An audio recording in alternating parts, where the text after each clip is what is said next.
So welcome back once again to all my dear student in our today's English class. So आज के हमारे English class में हमारे सभी व्यूअर्स का फिर से बहुत सारा वेलकम है। और आज की इंग्लिश क्लास में हम जो हमारा प्रोनाउन है, रिलेटिव प्रोनाउन, उससे रिलेटेड आज की इंग्लिश क्लास हमारी होने वाली है। जैसा कि आप सभी जानते हैं कि जो हमारी पार्ट ऑफ स्पीच की सीरीज है, हम उसके टॉपिक के साथ कंटिन्यू हैं। तो लेट अस अवर टुडेज इंग्लिश क्लास टॉपिक। जैसे कि आप देख सकते हैं स्क्रीन पर, रिलेटिव प्रोनाउन। सो सबसे पहले हम जानेंगे कि रिलेटिव प्रोनाउन क्या होते हैं। सो यहाँ पर मैं कुछ वर्ड लिखती हूँ। सो आपको यहाँ पर देखना है, जैसे मैंने यहाँ पर लिखा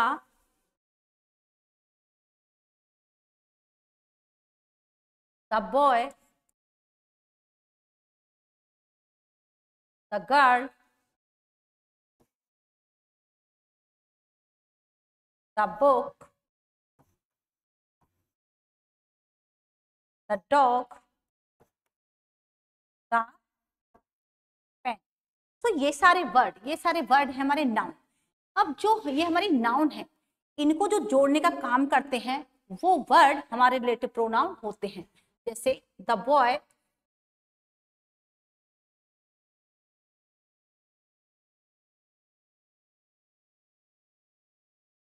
द गर्ल,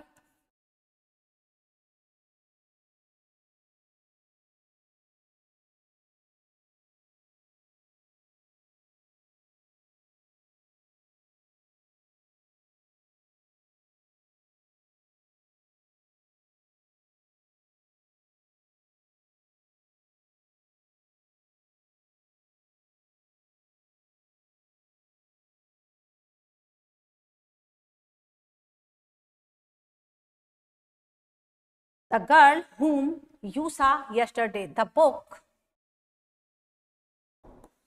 which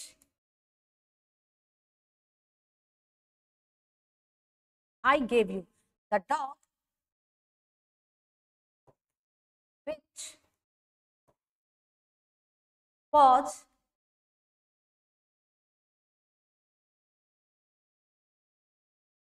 barking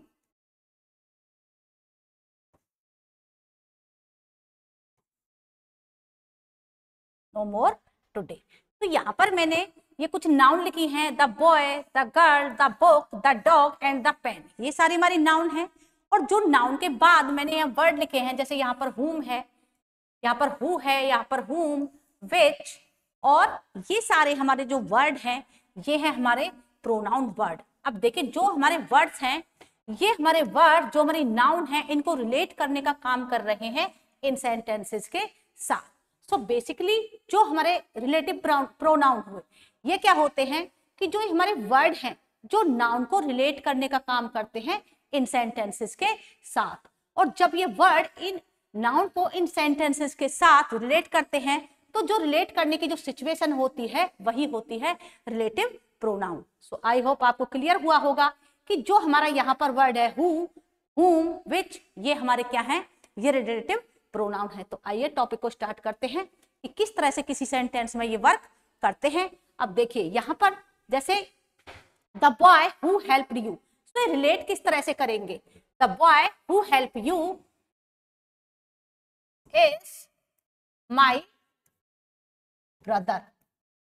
किस तरह से रिलेट किया इस वर्ड ने, जो बॉय है इसको रिलेट किया कि वो लड़का है, जो वो मेरा भाई है। नेक्स्ट, ऐसे ही द गर्ल whom, जिसे यू saw there, तुमने वहां देखा, शी इज माई सिस्टर,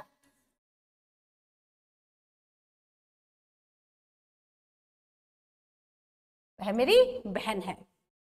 सो यहाँ पर नेक्स्ट है हमारा the book which I gave you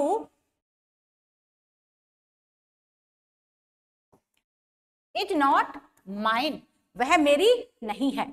the dog which was barking no more today, यानी कि जो कुत्ता था, जो कुत्ता किसका यूज किया हमने, विच का, कि जो कुत्ता था जो भौंकता था, वो नो मोर, यानी कि अब वो नहीं रहा है, टुडे, यानी कि जो कुत्ता है वो अब जिंदा नहीं है। जो कुत्ता भौंकता था वो अब नो मोर का मतलब है वो अब जिंदा नहीं है। तो यहाँ पर हमने देखा कि जो हमारे ये वर्ड है who, whom, which, तो इन्होंने जो हमारी नाउन है इनको रिलेट करने का काम किया है इन वर्ड्स के साथ। सो यहाँ पर आप देख सकते हैं कि जो हमारे हु, whom और which जो ये प्रोनाउन, ये रिलेटिव प्रोनाउन है, ये और भी वर्ड हैं, आपको आगे समझाएंगे। सो इन्होंने क्या, इन्हें हम सब ऑर्डिनेट कंजंक्शन भी कहते हैं, क्योंकि इनका काम क्या होता है कि ये नाउन को सेंटेंस से रिलेट करने का काम करते हैं, जोड़ने का काम करते हैं, इसीलिए हम इन्हें रिलेटिव प्रोनाउन कहते हैं। तो यहाँ पर जो हमारी नाउन है बॉय, अब देखिए इन सेंटेंस को जब हमने आपको जो हमारी, हम इन सेंटेंसेस को इस तरह से भी बना सकते हैं कि जो हमारी नाउन है, हमने देखिए यहां तक हमारा सेंटेंस कंप्लीट हो जाता है द बॉय। सो सेंटेंस क्या है हमारा, द बॉय, उसके बाद इज माई ब्रदर,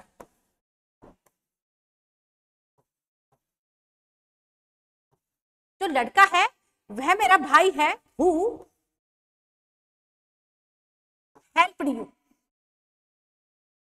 जिसने आपकी हेल्प की। तो इस तरह से जो हु है इसने इन दो सेंटेंसेस को जोड़ने का काम किया। जो हमने, जो क्लॉज के हमारे सेंटेंसेस थे उनमें हमने आपको बताया था कि जो हमारे हु, हुम ये सबऑर्डिनेट कंजंक्शन होते हैं, और जो जिनके साथ ये लगे होते हैं वो हमारी होती है जो अपने मींस जो हमारी क्लॉज होती है उनमें हम इनका यूज करते हैं, और जो सबऑर्डिनेट क्लॉज होती है वो हमारी क्लॉज होती है। और यहाँ पर हु के बाद जो हमारा सेंटेंस है ये हमारी सबऑर्डिनेट क्लॉज है। सो और ये यानी कि अपने अर्थ के लिए कंप्लीट है, इसलिए ये हमारी प्रिंसिपल क्लॉज है। तो इस तरह से भी हम इस सेंटेंस को लिख सकते हैं, यानी कि सबऑर्डिनेट क्लॉज का, क्लॉज में भी इनका हम यूज करते हैं, और ये हमारे सबऑर्डिनेट कंजंक्शन भी होते हैं, और ये नाउन का रिलेशन बताते हैं यहाँ इनके साथ। सो इसलिए हमारे यहाँ पर ये रिलेटिव प्रोनाउन है। सो आइए स्टार्ट करते हैं इसके टॉपिक को, देखते हैं कि जो हमारे रिलेटिव प्रोनाउन है वो कौन कौन से होते हैं। तो यहाँ पर हमने कुछ वर्ड लिखे हैं, जैसे कि आपने इंटेरोगेटिव प्रोनाउन में भी देखे होंगे कि इन सारे वर्ड्स का यूज हम इंटेरोगेटिव प्रोनाउन में भी करते हैं जब हम इनसे क्वेश्चन पूछने का काम करते हैं। लेकिन जब हम इन वर्ड का रिलेटिव प्रोनाउन में यूज करते हैं तो वहां पर जो इनकी मीनिंग है वो बिल्कुल चेंज हो जाती है। तो आइए देखते हैं, जैसे हु, तो हु का अगर हम अर्थ समझे तो वैसे तो हु का अर्थ कौन होता है, कौन, लेकिन यहाँ पर जो हु का अर्थ है वो जो निकलेगा। इसी तरह से व्हाट, व्हाट का यूज हम इसका यूज क्या की सेंस में करते हैं, लेकिन रिलेटिव प्रोनाउन में इसका अर्थ है जो, ये भी जो होगा। ऐसे ही विच, विच होता है किसका या किसकी, किसका या किसकी, और इसे भी हम यहाँ पर जब रिलेटिव प्रोनाउन में इनका यूज करते हैं तो इसका जो मीनिंग है जो निकल के आता है। ऐसे ही दैट का यूज भी जो, यहाँ पर दैट का यूज भी हम जो की तरह करते हैं। और जब हम जब सेंटेंस को कनेक्ट करने के उसमें इसकी सेंस देखते हैं तो वहां पर की सेंस भी निकलती है, लेकिन प्रोनाउन में इसकी सेंस है जो रिलेटिव प्रोनाउन में जो निकल के आती है। इसी तरह से हमारा सेंटेंस है हुज और whom और when और where। where जैसे इसका होता है कहां, लेकिन यहाँ इसका अर्थ रिलेटिव प्रोनाउन में इसका अर्थ क्या होता है, हम इसे सेंटेंस जब आगे लिखेंगे एग्जाम्पल से आपको और अच्छे से क्लियर करेंगे। फिलहाल जो हमने यहाँ पर एक चीज आपको समझाई वो सिर्फ ये है कि जो हमारे हु, व्हाट, विच और दैट, इन चारों का मीनिंग यहाँ पर जो है, और जो रिलेटिव प्रोनाउन में बिल्कुल डिफरेंट होता है। अब हम देखेंगे कि इन प्रोनाउंस में से ऐसे कौन से प्रोनाउन हैं जिनका यूज हम सिर्फ मेंस के लिए करते हैं, कहां पर हम एज अ सब्जेक्ट इनका यूज करते हैं, कौन से प्रोनाउन का यूज हम एज अ ऑब्जेक्ट करते हैं। So let us move ahead and now we will see who, whose and whom। तो जो यहाँ पर मैंने 3 प्रोनाउन लिखे हैं, हु, हुज और whom, इनका यूज हम पर्सन के लिए करते हैं, पर्सन के लिए करते हैं। सो जो हु का यूज करते हैं हम, इसका यूज जो सेंटेंस में पर्सन होता है उसमें एज अ सब्जेक्ट करते हैं। हुज का यूज हम ऑब्जेक्ट के लिए करते हैं। whom का यूज हम ऑब्जेक्ट के रूप में करते हैं, इसका रूप हम सब्जेक्ट के रूप में करते हैं, और इन तीनों का यूज हम पर्सन्स के लिए करते हैं। तो आइए देखते हैं कि किस तरह इनका यूज हम पर्सन के लिए करते हैं, जैसे हु का यूज हम किस तरह से करेंगे, जैसे यहाँ पर हम एग्जाम्पल्स देखेंगे। पहला एग्जाम्पल है हमारा, call the boy who do this work, means उस लड़के को बुलाइए जो इस काम को कर सकता है। तो यहाँ पर जो हमारा हु रिलेटिव प्रोनाउन है, हु हमारा यहाँ पर रिलेटिव प्रोनाउन है। सो हु जिसका अर्थ निकल के आ रहा है जो, मीन्स उस लड़के को बुलाइए जो इस काम को कर सकता है। वैसे तो इसका मतलब कौन होता है, लेकिन यहाँ पर बात किसके बारे में बता रहा है ये लड़का, ये उसी के बारे में तो बात कर रहा है कि वो लड़का जिसके बारे जो इस काम को जानता है, यानी कि हु का यूज हम उस लड़के के लिए कर रहे हैं जो इस सेंटेंस में एज अ सब्जेक्ट है। लड़के के बारे में ही तो यहाँ पर बात हो रही है। Call the boy who can do this, उस लड़के को बुलाइए जो इस काम को कर सकता है। जैसे उस लड़के को बुलाइए जो वहां पर बैठा है। सो बात किसके बारे में हो रही है, उस लड़के के बारे में हो रही है जो बैठा है। बात उस लड़के के बारे में हो रही है जो उस काम को कर सकता है। तो जो हु का यूज है हम किसके लिए कर रहे हैं, हम सब्जेक्ट के लिए कर रहे हैं और पर्सन के लिए हम कर ही रहे हैं। जैसा मैंने बताया कि हु का यूज हम सब्जेक्ट के लिए करते हैं, हुम का यूज हम ऑब्जेक्ट के लिए करते हैं, और हुम, विच और हु का यूज हम तीनों का यूज जो हमारे रिलेटिव प्रोनाउन होते हैं इनका यूज पर्सन्स के लिए करते हैं। तो आइए आगे बढ़ते हैं, इसके और एग्जांपल्स देखते हैं। नेक्स्ट है, call the boy whom you सा देयर यस्टरडे, उस लड़के को बुलाइए जिसे आपने कल देखा। तो यहां पर भी जो हु है, हुम, call the boy whom you सा देयर यस्टरडे, उस लड़के को बुलाइए हुम जिसे यू सा। देखिए अब यहां पर जो हमारा सेंटेंस है वो चेंज है कि यहां पर बात हो रही है कॉल द बॉय, उस लड़के को बुलाइए हुम जिसे यू सा, तुमने देखा। तो यहां पर जो यू है ये हमारा सब्जेक्ट है। लड़के को देखने वाला कौन है, यहाँ पर यू, यानी कि लड़के को देखने वाला तुम है। सा देयर यस्टरडे, बात लड़के की ही हो रही है, लेकिन यहाँ पर जो सब्जेक्ट का काम कर रहा है वो यू है, और यहाँ पर जो बॉय है ये एक ऑब्जेक्ट का काम कर रहा है, इसलिए हुम का यहाँ पर हमने यूज किया है जो एक ऑब्जेक्ट के लिए हम यूज करते हैं। तो आपको क्लियर हो रहा होगा। हम अपना नेक्स्ट एग्जांपल लेते हैं। नेक्स्ट एग्जांपल है हमारा यहाँ पर, call the boy whose cell phone this is, उस लड़के को बुलाइए जिसका ये सेल फोन है। जैसा कि मैंने बताया था कि जो हुज है इसकी सेंस जिसका या जिसकी की सेंस में होगी। तो आई होप जो हमने आपको तीन रिलेटिव प्रोनाउन बताए, हु, हुम और विच, ये आपको अच्छे से क्लियर हुए होंगे कि किस तरह से हम किसी सेंटेंस में आइडेंटिफाई कर सकते हैं। मेन चीज यहां पर समझने वाली ये है कि आपको सब्जेक्ट और ऑब्जेक्ट के बीच में डिफरेंट जानना जरूरी है कि उन दोनों में क्या डिफरेंस है। जैसे हमने लास्ट सेंटेंस में देखा कि जो द बॉय है वहां पर तो वो एज अ सब्जेक्ट काम कर रहा है, लेकिन जब उस लड़के को तुमने देखा, ये तो देखने वाला तुम है यानी कि यू है, तो वहां पर यू सब्जेक्ट है और जो लड़का है वो एक एज अ ऑब्जेक्ट काम कर रहा है। इसीलिए हमने उस सेंटेंस में जो हमारा हुम है इसका यूज किया। यहाँ वहां पर भी कॉल द बॉय, यहाँ पर भी कॉल द बॉय, लेकिन हुम जिसे तुमने देखा, देखने वाला कौन था, ये था, तो यहाँ पर ये लड़का था, ये एक ऑब्जेक्ट था। आगे बढ़ते हैं।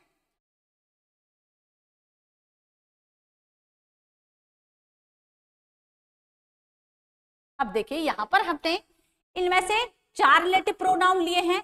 मैंने जैसा कि आपको बताया था इन चारों का जो सेंस है, इन चारों के लिए हम जो रिलेटिव प्रोनाउन में जो हमारी सेंस होगी वो जो निकल के आती है, और जो हमारा इंटेरोगेटिव प्रोनाउन है उसमें इनकी सेंस अलग होती है, और यहाँ पर इनकी जो सेंस है वो बिल्कुल चेंज हो जाती है। जैसा मैं अभी आपको बता चुकी हूँ कि हु का यूज हम किसी पर्सन के लिए करते हैं। सो आइए हम देखते हैं कि कहाँ पर हम व्हाट का यूज करते हैं, कहां पर हम विच का यूज करते हैं और कहां पर हम दैट का यूज करते हैं। तो जैसा कि मैं बता चुकी हूं कि हु का यूज हम पर्सन के लिए करेंगे, व्हाट का यूज हम किसी थॉट के लिए करेंगे, और विच का यूज हम एनिमल के लिए करेंगे और थिंग्स के लिए करेंगे, और जो दैट है इसका यूज करेंगे ऑल, सभी के लिए। मीन्स ये पर्सन के लिए, ये थॉट, आइडिया, विचार जो हमारे होते हैं वो उनके लिए इसका यूज होगा, और विच है जो इसका यूज एनिमल और थिंग के लिए करेंगे, और जो दैट है हमारा इसका यूज हम सभी चीजों के लिए करेंगे। तो आइए इनको और अच्छे से समझने के लिए हम इनके कुछ एग्जाम्पल्स लेते हैं। सो यहाँ पर हमारा पहला एग्जाम्पल है, I know the boy who was absent yesterday. So मैंने जैसा बताया था कि इस सेंटेंस में भी आप देख सकते हैं कि जो बॉय है, देखिए यहाँ पर ये एज अ सब्जेक्ट काम कर रहा है, क्योंकि ये सब्जेक्ट के लिए कहा कि मैं उस लड़के को जानता हूं जो कल एब्सेंट था। सो बात किसकी हो रही है, जो मैं है वो किसके बारे में बता रहा है, वो उस लड़के के बारे में बता रहा है जो कल एब्सेंट था। वो कह रहा है कि मैं उस लड़के के बारे में जानता हूं जो कल एब्सेंट था, या मैं उस लड़के के बारे में जानता हूं जो कल प्रेजेंट था। तो यहाँ पर जो मेन चीज बताई जा रही है, जो मेन बात है, वो सब्जेक्ट के बारे में बताई जा रही है, और जो लड़का है वो है जो एब्सेंट था। तो यहाँ पर हमारा जो सब्जेक्ट है वो एक लड़का है, द बॉय, इसलिए हम यहाँ पर जो हमारा रिलेटिव प्रोनाउन है हु, उसका हमने यहाँ पर यूज किया। नेक्स्ट हम देखेंगे कि जो हमारा प्रोनाउन है, जो हमारा नेक्स्ट इसका एग्जाम्पल है, call the boy who is sitting there. उस लड़के को बुलाइए जो वहां बैठा है। तो यहाँ भी जो लड़का है वही तो सब्जेक्ट है, इसीलिए तो हमने यहाँ पर हु का यूज किया है। बात किसके बारे में हो रही है, बात हो रही है लड़के के बारे में कि उस लड़के को बुलाइए। तो सब्जेक्ट लड़का है यहाँ पर, इसलिए हमने यहाँ पर हु का यूज किया है। आगे बढ़ते हैं और देखते हैं कि जो हमारा प्रोनाउन है व्हाट, उसका यूज हम किस तरह से थॉट के लिए करते हैं, यानी किस तरह के ऐसे सेंटेंसेस होते हैं जहां पर हम व्हाट का यूज करते हैं। तो देखिए जैसे इसमें लिखा है, speak what you know. Speak means बोलो जो तुम जानते हो, करो जो तुम करना चाहते हो। तो ये क्या है, ये सारे हमारे थॉट्स होते हैं जो जिनके लिए हम जो हमारा प्रोनाउन है व्हाट, हम इसका यूज करते हैं एज अ रिलेटिव प्रोनाउन। वैसे तो इसका मतलब क्या होता है, लेकिन यहाँ पर जो इसका मतलब है वो जो से निकल के आता है। नेक्स्ट एग्जाम्पल इसका देखते हैं, tell me what you saw there. Tell me, मुझे बताइए तुमने वहां जो भी देखा। नेक्स्ट एग्जाम्पल देखते हैं, explain me what I am speaking. Explain me, मुझे बताइए व्हाट आई एम स्पीकिंग, मैं क्या बोल रहा हूं। तो यहाँ पर हम अपनी थॉट्स के बारे में बात कर रहे हैं कि टेल मी, मैं क्या बोल रहा हूं। तो इस तरह से जो हमारा प्रोनाउन है व्हाट, हम इसका यूज जो की सेंस में रिलेटिव प्रोनाउन में करते हैं। अब हम देखेंगे कि जो हमारा नेक्स्ट प्रोनाउन है हमारा विच। इसका यूज हम, जैसा कि मैंने बताया कि हम एनिमल के लिए करते हैं, थिंग के लिए करते हैं। तो किस तरह से करते हैं, देखिए, at my home we have a pet dog which is very sweet. मेरे घर पर एक इनका जो at my home we have, हमारे पास एक कुत्ता है जो बहुत स्वीट है। तो विच की सेंस क्या निकल के आई यहाँ पर कि हमारे घर पर एक डॉग है जो कैसा है, बहुत स्वीट है, और डॉग यानी एनिमल है। तो हमने जो हमारा प्रोनाउन रिलेटिव प्रोनाउन है विच, किसके लिए यूज किया, यहाँ पर इसका यूज हमने एनिमल के लिए किया है। और ऐसे ही हम थिंग के लिए इसका यूज कर सकते हैं, जैसे पेन है, पेंसिल है, कोई भी चीज, उनके लिए भी हम जो हमारा प्रोनाउन विच है इसका एज रिलेटिव प्रोनाउन यूज करते हैं, और जब इसकी सेंस सेंटेंस में होती है जो। नेक्स्ट एग्जांपल जैसे इसी का हम कह सकते हैं कि I have a pet cat which is very sweet, कि मेरे पास एक पालतू बिल्ली है जो कैसी है, वेरी स्वीट, जो बहुत अच्छी है, प्यारी है। नेक्स्ट हम एग्जांपल देखेंगे, I know about the pencil which you had yesterday. I know about the pencil which you have yesterday. मैं उस पेंसिल के बारे में जानता हूं जो कल तुम्हारे पास थी। तो सेंस किसकी निकल के आई, जो। सो यहाँ पर जो हमारा प्रोनाउन है which, ये किसकी सेंस दे रहा है, जो। I know about the book which you had yesterday. मैं उस किताब के बारे में जानता हूं जो कल तुम्हारे पास थी। तो सेंस किसकी निकल के आई, जो की। किसके लिए यूज किया हमने, पेन के लिए किया, बुक के लिए किया, कैट के लिए किया। तो हमने एनिमल और थिंग्स के लिए किसका यूज किया, प्रोनाउन रिलेटिव प्रोनाउन विच का यूज किया। तो आगे बढ़ते हैं, नेक्स्ट हम देखते हैं कि जो हमारा प्रोनाउन है दैट, उसका यूज हम कहाँ करते हैं। जैसा कि मैंने बताया कि जो हमारा रिलेटिव प्रोनाउन दैट होता है, दैट इसका मीन्स भी जो होता है और जिसे हम ऑल मीन्स सभी के लिए यूज करते हैं। पर्सन हो, थिंग हो, एनिमल हो, सभी के लिए इसका यूज करते हैं। लेकिन अगर किसी सेंटेंस में कुछ ऐसे वर्ड होते हैं, अगर सेंटेंस में वो वर्ड हैं, तो वहां पर हम हु का भी यूज कर सकते हैं, विच का भी यूज कर सकते हैं। लेकिन कुछ ऐसे पार्टिकुलर वर्ड हैं, अगर वो सेंटेंस में है तो वहां पर हमें फिर जो हमारा प्रोनाउन है दैट, उसका ही यूज करना है। इस तरह कौन कौन से वर्ड होते हैं, तो यहां पर मैं कुछ वर्ड लिखूंगी, जैसे such, the same, only, everything, something.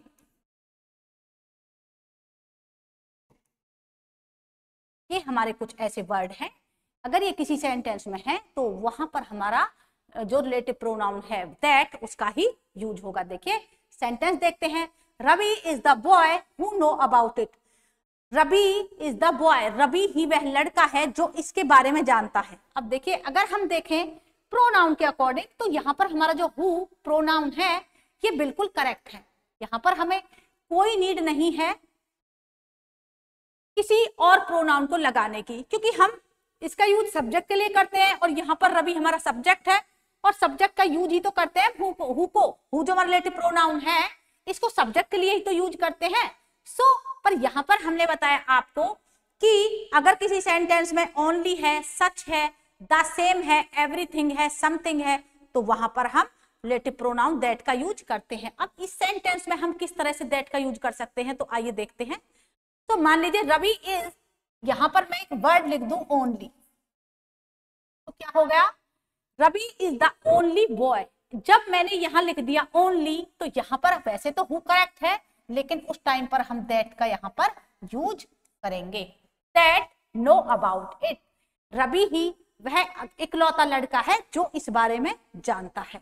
तो आई होप आपको अच्छे से क्लियर हुआ होगा कि किस तरह से हम दैट का यूज सभी चीजों के लिए करते हैं। नेक्स्ट एग्जांपल हम देखेंगे, this is the same book which I gave you. So आप समझ सकते हैं यहाँ पर जो बात हो रही है द सेम बुक, और जो प्रोनाउन है विच, उसका यूज है। वैसे तो ये विच का यूज करेक्ट है, क्योंकि विच का यूज हम किसके लिए करते हैं, विच का यूज हम थिंग्स के लिए करते हैं और हम पर्सन एनिमल्स के लिए करते हैं। और यहाँ पर बुक की बात हो रही है, इसलिए तो हमारा जो प्रोनाउन है रिलेटिव प्रोनाउन ये सही है। लेकिन जब हम देखते हैं वर्ड द सेम, तो मैंने आपको बताया था कि द सेम हो, सच हो, तो वहां पर हम जो हमारा रिलेटिव प्रोनाउन है दैट, हम उसका यूज करेंगे। इसलिए इस सेंटेंस में यहां पर दैट का यूज होगा और अब हमारा ये सेंटेंस बिल्कुल करेक्ट है।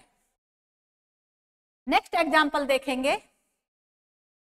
नेक्स्ट एग्जांपल है, there is no such thing that I don't know, कि यहां ऐसी, there is no such thing, यहां ऐसी कोई चीज नहीं है जिसके बारे में मैं नहीं जानता हूं। तो यहां देखिए, यहां पर दैट हमारा जो रिलेटिव प्रोनाउन है इसका यूज हुआ, सच का यूज है सच थिंग, तो इसलिए हमने जो हमारा दैट रिलेटिव प्रोनाउन है उसका यहां पर यूज किया। तो आई होप आपको अच्छे से क्लियर हुआ होगा कि रिलेटिव प्रोनाउन क्या होते हैं, किसी सेंटेंस में इनका क्या काम होता है, कौन कौन से प्रोनाउन हैं जिन्हें हम पर्सन के लिए यूज करते हैं, और कौन कौन से ऐसे प्रोनाउन हैं जैसे दैट हुआ, जैसे हु हुआ, दैट हुआ, विच हुआ, हुम हुआ। इन चारों की जब ये इंटेरोगेटिव प्रोनाउन में होते हैं तो इनकी सेंस अलग होती है, लेकिन जब ये रिलेटिव प्रोनाउन में होते हैं तो इनकी सेंस बिल्कुल अलग हो जाती है। जो चारों प्रोनाउन हैं इनकी जो सेंस है वो जो में निकल के आती है। और इन चारों प्रोनाउन के किस तरह से हम यूज सेंटेंसेस में करते हैं आपको दिखाया। सो आगे बढ़ते हैं। जो हमारे प्रोनाउन हैं व्हेन और वेयर, अब देखिए जैसा कि हम जानते हैं व्हेन और वेयर ये भी हमारे रिलेटिव प्रोनाउन है। व्हेन होता है जब, और इसका वेयर यहां होगा इसका मीनिंग जहां, वैसे तो वेयर कहां, लेकिन यहां पर इसका, वैसे तो इसका मीनिंग होगा कहां, लेकिन यहां पर इसका मीनिंग होगा जहां। व्हेन वैसे तो होता है कब, लेकिन यहां इसका मीनिंग होगा जब। तो जो रिलेटिव प्रोनाउन है व्हेन और वेयर किस तरह से किसी सेंटेंस में ये यूज होंगे, आइए एग्जांपल्स की हेल्प से आपको क्लियर करवाते हैं। फर्स्ट एग्जांपल है यहाँ पर हमारा, he didn't pick my call when I called him। उसने मेरी कॉल नहीं उठाई जब मैंने उसे कॉल की। तो देखिए यहाँ पर हमारा प्रोनाउन, रिलेटिव प्रोनाउन when, वैसे तो मैंने बताया था कि इसका मतलब होता है कब, लेकिन यहाँ पर ये when as a relative pronoun काम कर रहा है, तो यहाँ जो इसका मीनिंग है वो है जब। उसने मेरी कॉल को नहीं उठाया जब मैंने उसे कॉल की। ऐसे ही जो हमारा नेक्स्ट प्रोनाउन है वेयर, उसका यूज हम देखते हैं। तो नेक्स्ट एग्जांपल है हमारा, I know about the place, मैं उस स्थान के बारे में जानता हूं। वेयर, जहां, यू आर गोइंग, तुम जा रहे। तो हमने देखा यहाँ पर जो हमारा प्रोनाउन है वेयर, इसका मीनिंग क्या निकल के आया, इसका मीनिंग निकल के आया जहां।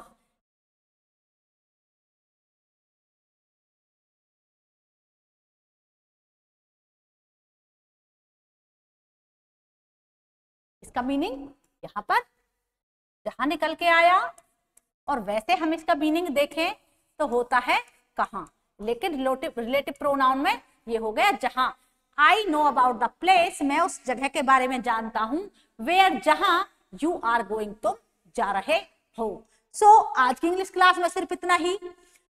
आज की इंग्लिश क्लास में हमने आपको एक बार इसका क्विक रिवीजन करवाते हैं कि जो रिलेटिव प्रोनाउन में आपको करवाया था, हमने आपको बताया कि जो रिलेटिव प्रोनाउन होते हैं वो क्या होते हैं, और किस तरह से किसी नाउन के साथ लग के ये जो सेंटेंस होता है उसके साथ किस तरह से रिलेशन दिखाते हैं, हमारे नाउन का दूसरे शब्दों के साथ उनको रिलेट करने का काम करते हैं। और कौन कौन से जो हमारे इंटेरोगेटिव प्रोनाउन होते हैं यही हमारे रिलेटिव प्रोनाउन होते हैं, लेकिन जब ये रिलेटिव प्रोनाउन में होते हैं तो किस तरह से इनकी मीनिंग चेंज हो जाती है। कौन से प्रोनाउन हम पर्सन के लिए यूज करते हैं, कौन से प्रोनाउन हम थिंग के लिए यूज करते हैं, कौन से प्रोनाउन हम प्लेस के लिए यूज करते हैं, आपको एग्जाम्पल से समझाया। आई होप आपको अच्छे से क्लियर हुआ होगा। आज की इंग्लिश क्लास में सिर्फ इतना ही। Thank you and bye bye everybody, and thank you for watching our videos.